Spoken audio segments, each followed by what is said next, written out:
Fahrenheit thermometer ते जेके दर्जा लिखियल हूंदा आहिनि उहे 32 खां शुरू थींदा आहिनि ऐं 212 ते ख़तमु थींदा आहिनि। उन खां पोइ जेका सेल्सियस आहे या सेंटीग्रेड आहिनि उहे 0 खां शुरू थींदा आहिनि ऐं 100 ते पूरा थींदा आहिनि। इहो पाणीअ जो ॼमणु ऐं टहिकणु पद हूंदो आहे। हिन में थर्मामीटर में ख़ासि करे पारो इस्तेमालु थियलु हूंदो आहे ऐं इहो चांदी जे रंग वांगुरु हूंदो आहे।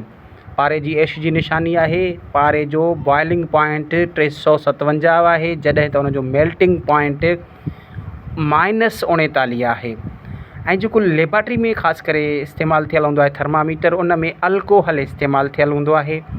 अल्कोहल खे ॻाढ़े सिरो रंग ॾिनो वेंदो आहे छो त उहो पाणीअ वांगुरु हूंदो आहे। अल्कोहल जो मेल्टिंग पॉइंट -114 आहे ऐं जॾहिं त बॉइलिंग पॉइंट 78 आहे।